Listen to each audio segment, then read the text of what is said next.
Hey guys, welcome to another video. We're going to be reacting to The Psychology of the Manchild by Sisyphus55. I've heard of this guy before. I'm pretty sure I've seen at least one of his videos, so I haven't subscribed yet. 1 million views 7 months ago. It sounded really interesting. Snooze three times. You wake up later than you'd like. You scroll on your phone, sickened with the world before you. Influencers, celebrities, you're smarter, more creative, more beautiful than these false digital idols.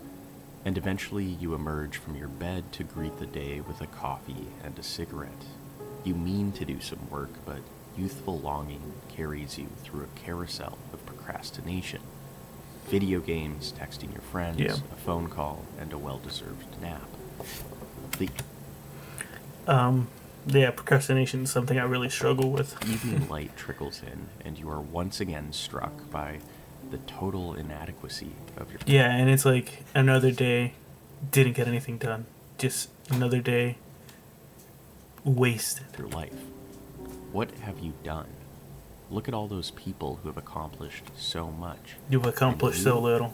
You're an artist without art, a talent waiting to be found.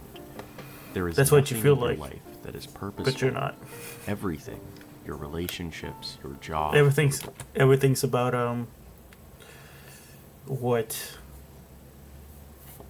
what it could be. How about the potential? Everything with you is about potential, yeah. Are all acceptable but never compelling. Thirst traps and doom scrolling are your anesthesia.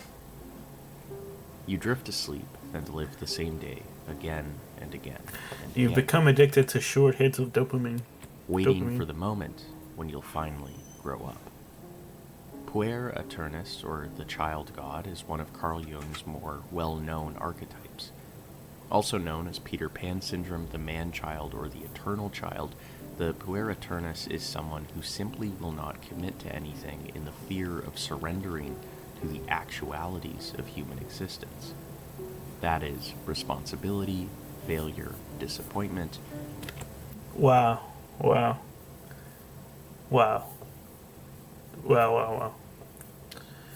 You don't achieve anything because you're trying to avoid all this. And mortality. Mortality, disappointment, or rather, failure. They exist, with each day experienced as a dissociative blur leading to nothing in particular. Yeah. As Jung writes, they live... It's like you're living, but you're not living. A provisional life, where one does not exist really, they are only a spectator. So any experience is ghost-like, perfectly abstract, without a trace of realization. This sort of individual deliberately avoids any aim or target for fear of failure, inadequacy, or the inevitable transitoriness of all things. They evade stable work, stable housing, an education, or a relationship. And they do this even when such opportunities are placed directly in front of them. To involve oneself in the daily rat race is simultaneously overwhelming and beneath them. It is better to die. Yeah, it feels like it's too much, but it's beneath you. Like, this is something you're above. This isn't something that is like worthy of your time, but at the same time, it's just too much for you. Potential than risk finding what that potential truly is. Yeah, exactly. You imagine you yourself has so much potential, but you're so scared of finding out that potential is false, and it was all in your head, and your potential was zero. Why? For one, there is a powerful nostalgia. Teenage love, the archetype of the gifted child, the appeal of youth is so often found in the blossoming of things, the precipice of actuality. There is something alluring in that first kiss, in finding one's passion and discovering who you are. Like Sylvia Plath's fig tree, the world offers our youthful selves an abundance of choice, new lovers, friends, countries, and careers, and we often find ourselves seduced by the shade. What's the rush? To pick one thing means maturity. It means growing old and ending up disappointed. It means surrendering to contingency. Wow. Yeah. As we grow and develop alongside our world, questions of sustainability and worries regarding a safe future for the individual Such a nostalgia is, of course, culturally celebrated. Many of the most popular songs detail the yearnings of young love. The lyrics tend to reflect the first encounter, the pursuit, Yeah, it's like you're and stuck living in anxiety the over the past. attainment of the beloved. Rarely do songs romanticize the mundane or monotonous daily rhythms of the relationship itself. Yeah. Simply put, the idea of love is often more Yeah, it's like exciting. you keep talking about like the idea of falling in love rather than actually going through love. You know, the ups and the downs, yeah. Than the experience itself. Can we fault these Don Juans of situationships and indecision? Maybe a little bit. Maybe a little bit. But what about careers? The Bildungsroman is an entire literary genre of wanderlust protagonists soul-searching.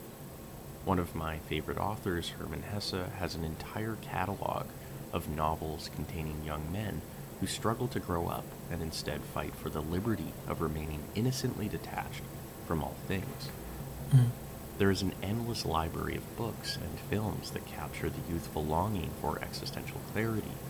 Will you travel to Alaska like McCandless? Will you adopt the role of the wandering vagabond a la Kerouac? There really is something about always living between the lines of who you could become. Yeah. But these songs do not tell us about the relationship itself, and many of these soul-searching protagonists only exist up until the end, where the answer is finally given and some stability has been achieved. The finality itself rarely entails further elaboration. For those struggling in an economy that offers little certainty and a job market with few gratifying options, it actually makes sense that many would gravitate towards the illusory romanticism of what could be over what is. Yeah. In short, the world already offers little in the way of clarity or closure, and so there appears to be a sincerity, and at times even a heroism, in never having to choose. A generation of 20-something-year-olds, soon to be 30, living on nothing but hopes and dreams. Yeah. It's like, yeah. Yeah, your life is just like I said before, your potential, your dream, what you're saying you can be, but you don't work towards anything because you're afraid. So if you don't work towards anything, how are you going to achieve it? It's To hard. be fair, this characterization fails to capture the charm of the puer aeternus. Many of these individuals are extremely creative and imaginative. They are capable, incredibly so, and inventive and talented and often quite smart. The eternal child is not someone who necessarily lacks true potential and is simply deluded by their own sense of superiority. Rather, they have It's almost like a philosophy that you don't control, and it's completely in your head, and you don't control it at all. It actually controls you into becoming just an existent. often experienced a great deal of encouragement and verification of their Yeah. skills, often in adolescence. They were gifted, they were the best in art class, they were well-spoken, articulate, quick to learn, and naturally good at the things that their classmates could never quite grasp. Mm-hmm. This is the real tragedy of the puer aeternus. It's not because they can't, it is because they won't. The talents and competencies that got them this far eventually come up short, and so they either because decide. you were quick to learn. You were so good that you never really had to try. So trying becomes something that you absolutely avoid, incredibly so. And if you don't try, you don't succeed. To expose themselves to learning something new, that is challenging themselves through making mistakes, coming up short, disappointing others, or they resign into the world of potentiality. I could have been a great artist. I could have been a great writer. In doing so, they avoid the pain of insignificance and simultaneously the anxiety of inadequacy. Mm-hmm. This is Neverland, a place where Because, it feels like what is worse than not achieving anything is trying but failing.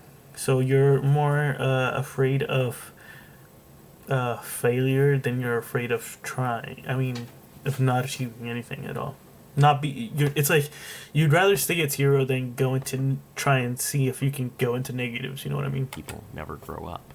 Drugs, sex, alcohol, and high adrenaline ventures numb the twilight callings of something greater. If lucky, they will form a merry band of misfits, other adult children encouraging momentary escape from the fragmentation and restlessness of surrender. Together, these companions, along this journey towards nowhere, may even keep you there. For one, to escape suggests that the others are wrong. The system is rigged. There's no use in getting disappointed, so let us be petrified together. Due to their magnetism and fantastical thinking, the puer That's like you're stuck may there. even turn these connections into the beginnings of relationships. They have a lot of big ideas, and they may even appear ambitious. Music, art, poetry, entrepreneurship. They seduce others with the very same promises they've repeated to themselves through the years. But these ill-fated partners will also discover that this disdain for actuality is Yeah, not it's like you've tricked yourself, and now you're tricking others into believing your potential is incredible. constrained vocations. Nobody is ever quite good enough. She snores, he lives too far, any excuse. Yeah, everything. There's an excuse for everything. Like you just don't want to do anything because of one thing.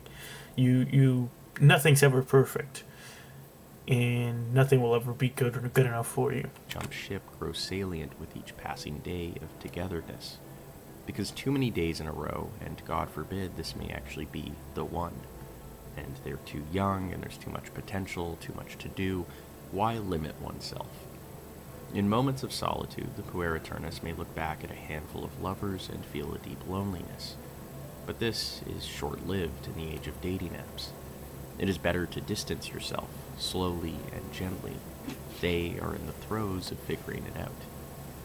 Because it can be figured out.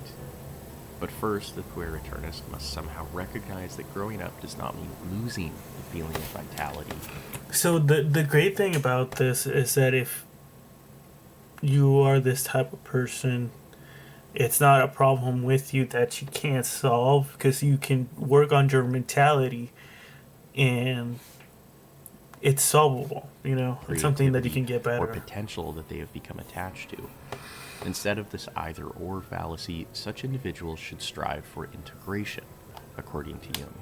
They must come to understand that maturity, commitment, and responsibility can even become guardians for their dreams and values. But how is this achieved? Yeah, because bad things, even if you find some things bad things are necessary for you to appreciate the good and to This achieve the involves good. embracing the courage to be normal. Often we think that being normal is simply conforming or giving up. Riding the bus, taking night classes, working at the grocery store. These are you far have to. from the romantic images of a main character in Waiting. Yeah, it's like because you associate this high like position that you're gonna be in, and you're like, well then if I'm there, I'm not going to be working that job that looks doesn't look as great. I guess would be the what way would you would think. But it's just things that you have to do. But immersing yourself in society means that you are finally recognizing that there are things that are larger than you and more important than you. The ego Because is you are not extracted from the mission. yeah, your ego is too big. Feeling the heat of the crowd or the loudness of traffic or emails from You got to realize that you're part of this. You're not it. You're part of it. your annoying boss.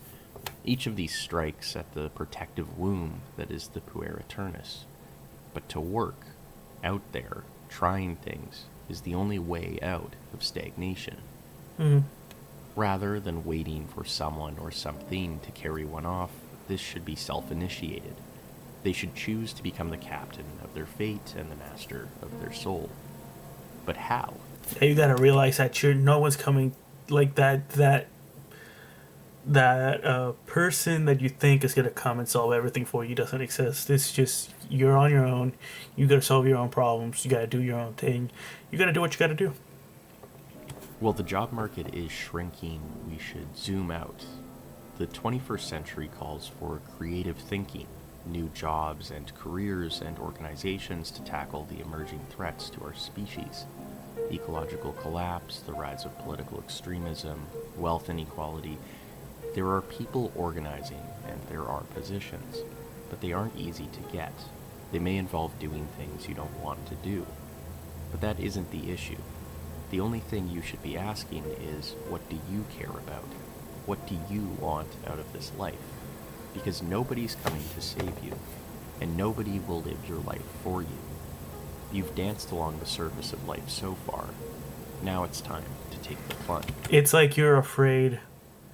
You're afraid of living. Because you're afraid of failure and all this, but all that is part of living. And you're not, since you're afraid of it, you're avoiding a lot of things that are also part of living. Your life is so little that you're not living. It's not a life. You want to live, you got to try it. If you got to try, you got to get over this, That's a great video. Ben Thomas. I like say Thomas. Yeah, that was a great video, yo. Great video. Great video. Yeah, this is something we gotta think more about, Alright, thank you for watching. If you're this type of person, work on yourself. Bye.